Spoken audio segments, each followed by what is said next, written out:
Secretário extraordinário da reforma tributária, Bernard Api, ele disse que o objetivo é reduzir significativamente a sonegação,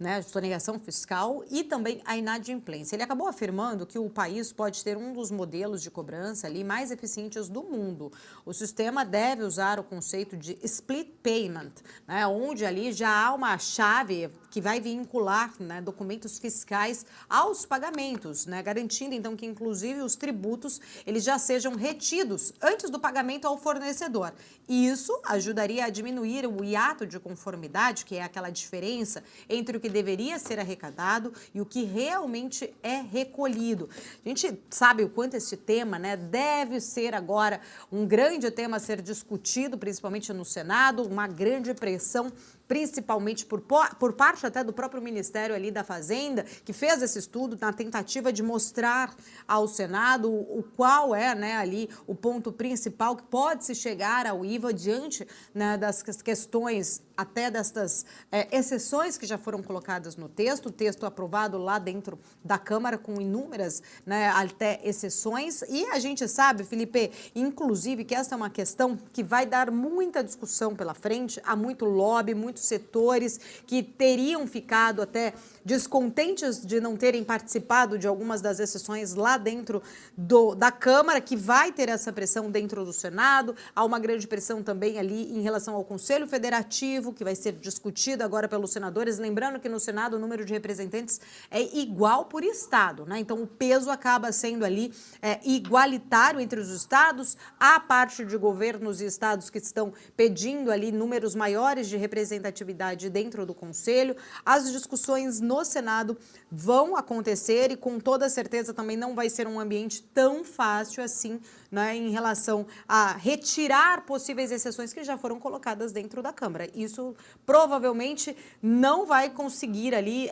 ter um ambiente muito de facilitação se caso o Senado venha a querer tirar algumas dessas exceções que já foram colocadas. Pois é, Paula,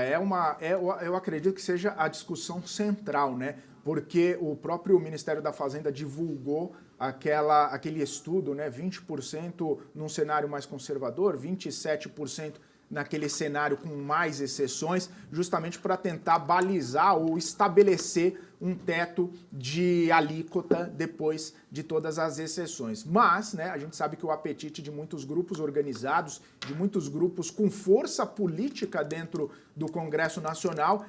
a força desses grupos aí acaba sendo, e o apetite acaba sendo bastante grande, bastante forte, e claro, a mudança pode acontecer principalmente quando a gente tem um equilíbrio entre os estados lá no Senado Federal. Mas também a gente não pode deixar de falar, Paula, que possivelmente depois que esse texto passar pelo Senado, depois que ele for discutido nas comissões, depois que ele for discutido em cenário e que a gente saiba exatamente quais foram as mudanças estabelecidas ao longo dessa discussão, o texto volta para a Câmara dos Deputados, onde possivelmente deve haver mais discussão, deve haver mais lobby, deve haver mais articulação também com o governo federal para poder restabelecer algumas mudanças ou aprovar as mudanças feitas pelo Senado, assim como a gente está vendo no cenário do arcabouço fiscal. E vale lembrar também, né, Paula, que está muito claro e muito transparente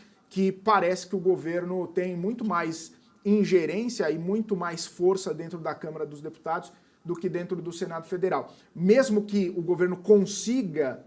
estabelecer um diálogo bastante aprofundado no Senado Federal, na Câmara a base parece ter muito mais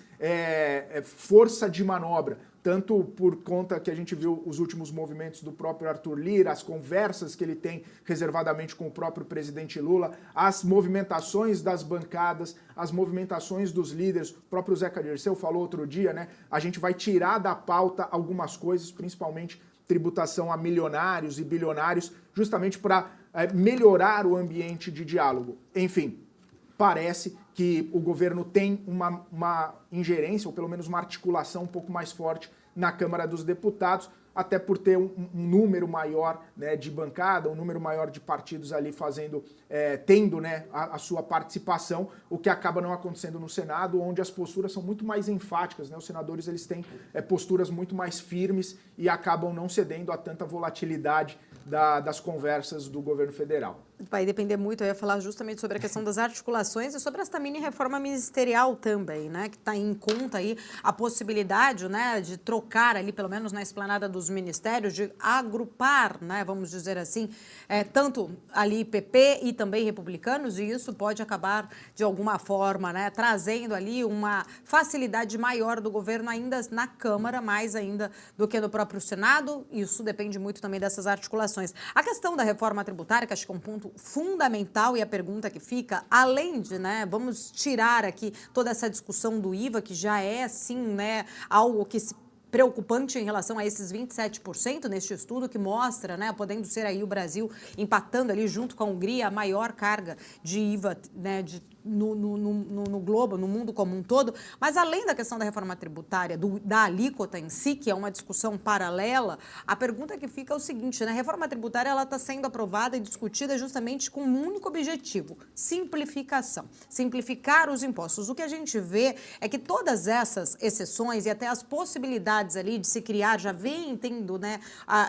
eu vi uma análise muito importante política outro dia, Felipe, que fala o seguinte, muitos prefeitos e governadores ainda estão descontentes, querem trazer peso para essa discussão agora dentro do Senado, chega a se cogitar ali de uma possibilidade de pleitear, uma possibilidade de se criar um imposto municipal, né,